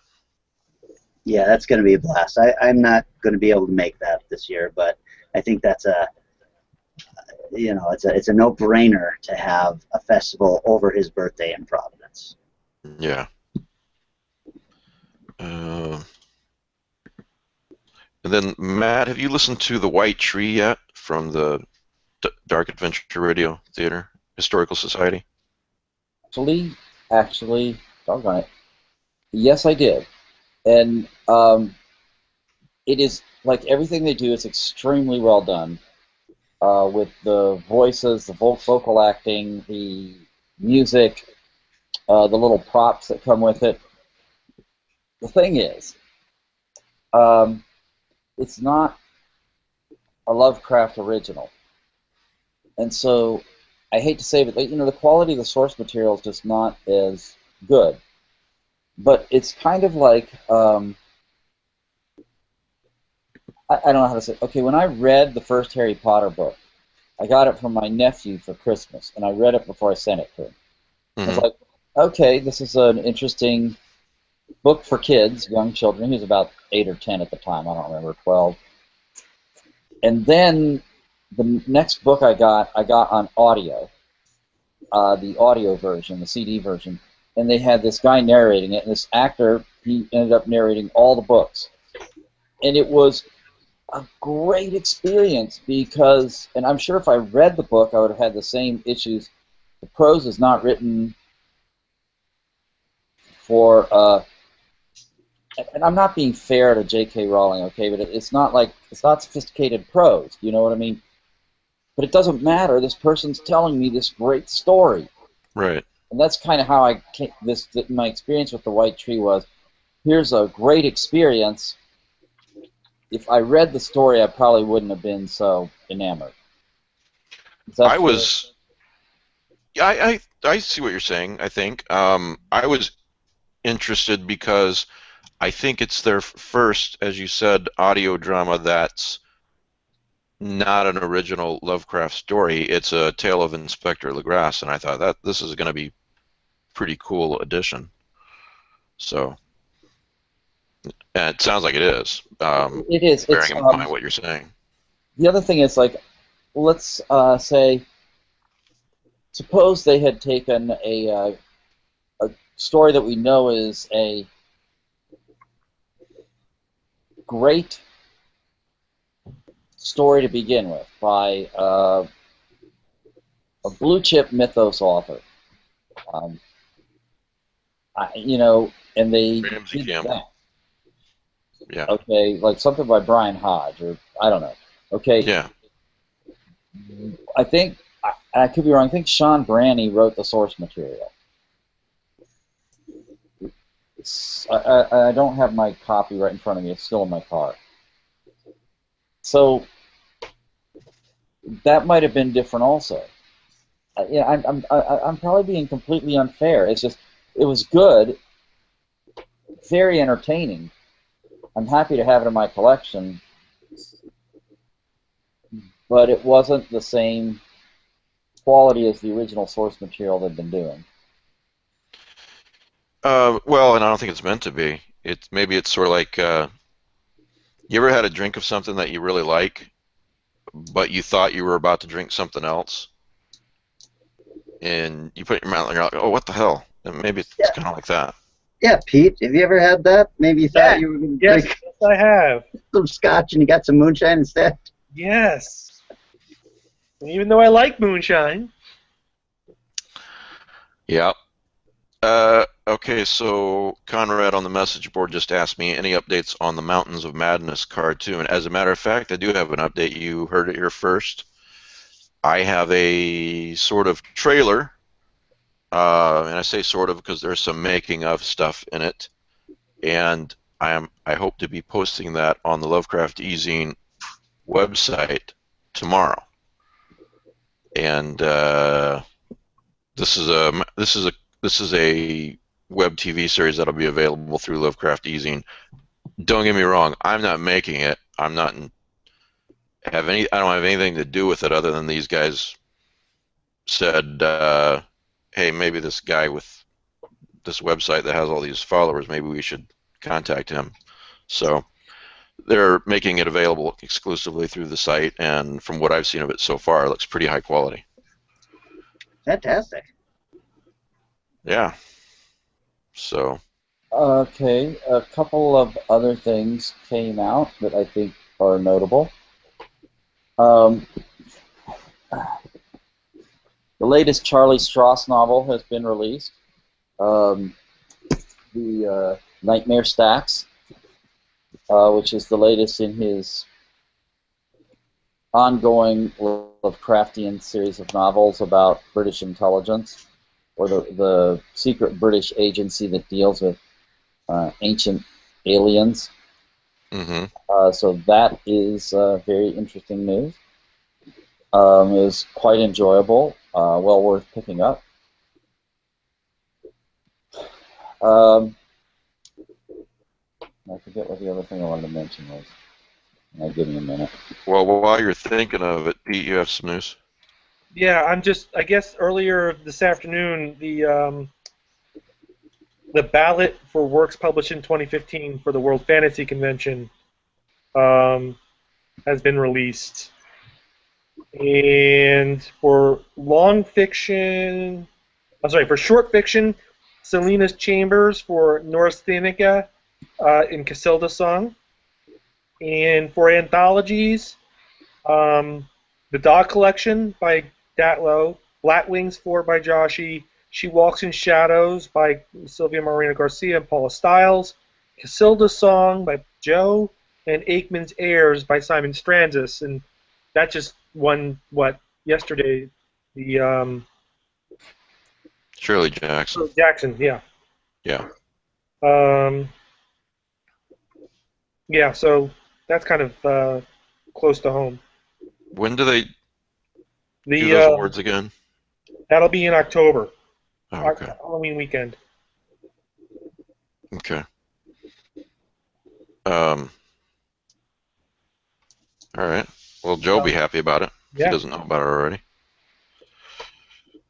Did you think of what you're trying to think of, Matt? No, my son came in to ask me something, and I completely lost track of the discussion. So, no.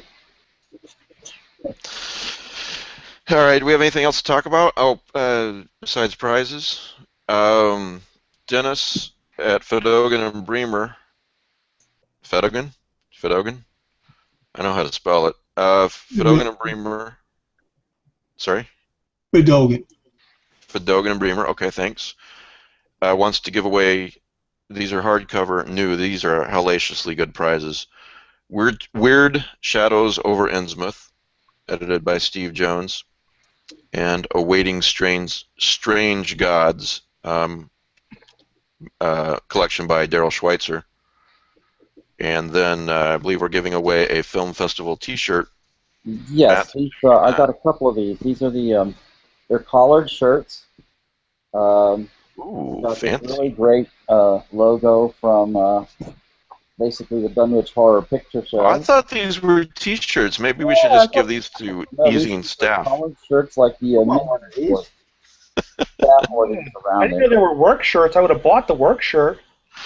That still can be arranged, Pete. Oh, for maybe one advanced reader's copy. Oh, I don't know. But you don't have my size. I've got extra large. That's not big enough. Okay.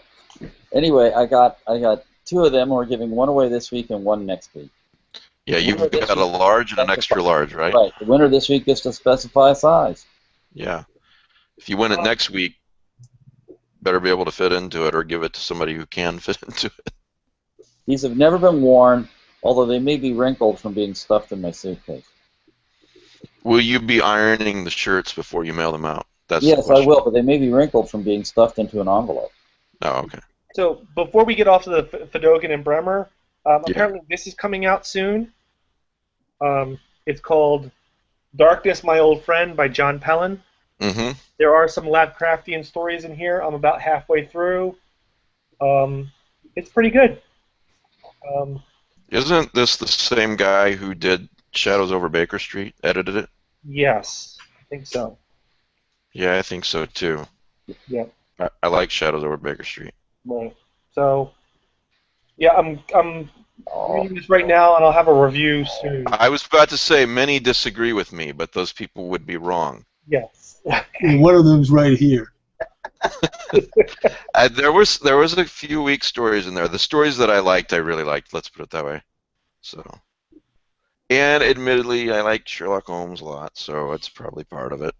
But I like the stories in there where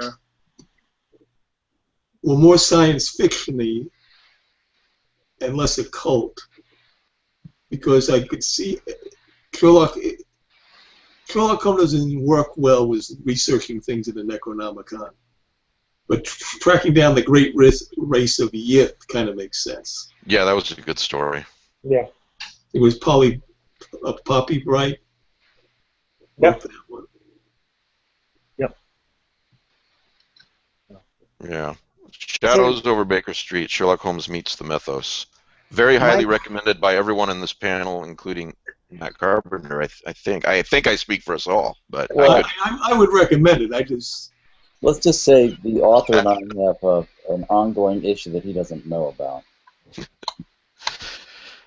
Sorry, Kelly, what were you going to say? Not Lovecraftian in the least, but have you started watching or been watching Preacher? I've seen the first episode of Preacher because it was free. Yeah, I'm enjoying it. That's got to be my favorite new TV series. That's for sure. I'm kind of thinking the first episode was free on Amazon, and I'm kind of thinking maybe it'll go on to Prime in 6 months, maybe, or a year. So that's what I'm waiting on. Okay. Because what I've done before is I've bought seasons of episode or seasons of series on Amazon. Then like 9 months later they're on Prime, and I'm like, because I should have waited. But I love the first episode. Yeah, it's straying from the comic book, but I'm not disappointed with it at all. I've never read the I comic. never read the comic, so I'm just enjoying it as the over-the-top treat that it is. The comic book got a little. I haven't seen the TV series, but the comic book got a little over the top in a few places. Definitely, definitely. But I always felt like it was over the top in a good way. Well, I thought the sexual angles got a little too much at times. Yeah. I thought the Western stuff was good, and I didn't care for having President Clinton drop an atomic bomb on an Indian reservation. Well, you thought that was over the top? Yeah, I think that was a little over the top. And then, Which President Clinton was that?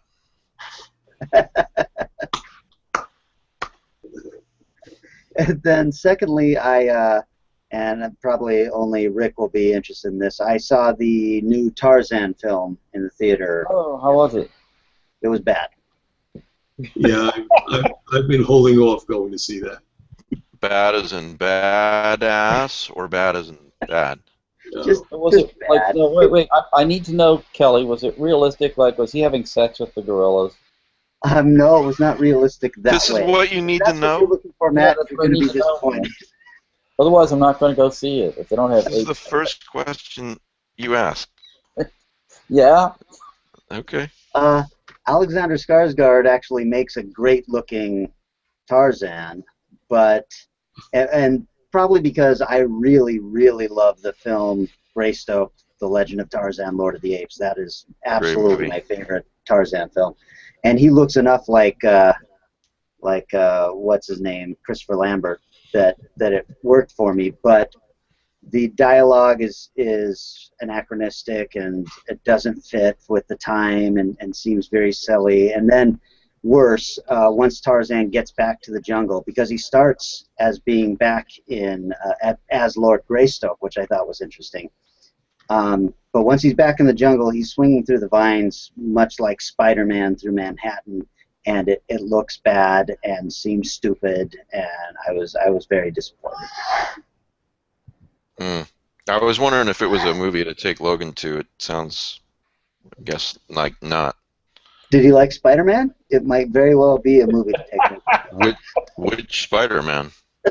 Any of them. If he likes him swinging on a web that seemed to not be connected to any buildings, he may love Tarzan swinging on a vine that seems not I connected need to any more. tree. Let's put it that way. I need more. And Greystoke is a great movie, and it's second only to that other Tarzan-like classic. George of the Jungle? Yes, with Brendan Fraser. It's a beautiful, moving film that I think is underrated. Damn it. Well, then he might love this new Tarzan. I don't care what you say, man. Blast from the Past is a classic. Actually, the best Tarzan movie I ever saw was Tarzan's Greatest Adventure, with Gordon Scott and Sean Connery, Oh, wow. which is basically Tarzan as if he was written by John D. McDonald. Really? I mean, I would say it's a very brutal man versus man drama. What year did that come I out? think around 60. Okay. I think it was like a year before before Connery got his starring role in Dr. No. The main villain is Anthony Quayle, but you get to see Sean Connery as a bad guy. He plays like the secondary villain. You know, my favorite Tarzan movie wasn't even a Tarzan movie. About a white man in the jungle It was The Naked Prey. You ever see that? Oh, you have got to Rings a see bell. this movie. I've heard of it, but I've never seen it. It was filmed in South Africa, I think. There's hardly any dialogue. These white hunters are going through the jungle, and they make the mistake of insulting the leader of this tribe. And basically, they torture all the hunters to death, except one they let live, and they let him go, and he has to run for his life, and then they send their best hunters after him.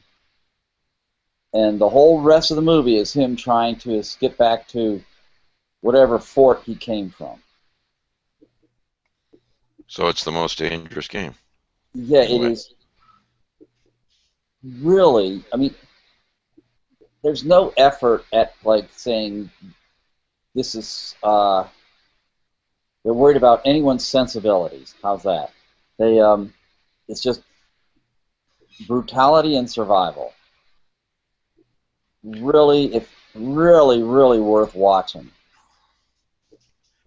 If you want one of these prizes, Weird Shadows over Innsmouth, Awaiting Strange Gods, or the T-shirt. By the way, speaking to the audience now, Lovecraftian books, Fedogan and Bremer. Just Google Fedogan and Bremer, and they've got a great catalog. So just email Lovecraft eZine prizes at gmail.com, and please put in the subject of the email what you would like to be considered for. I use random.org to choose the winners and announce them later, about a week later usually. And again, Lovecraft eZine prizes at gmail.com. If you're listening to this anytime before July the 17th, 2016, you can get in on that. So, all right, did we cover everything? I think so. Next week we have. Give me a second. Oh yeah, S.P. Muskowski. So, and anyway, thanks for being on the show, guys, and thanks everyone for listening and watching, and we will see you next week. Thanks a lot.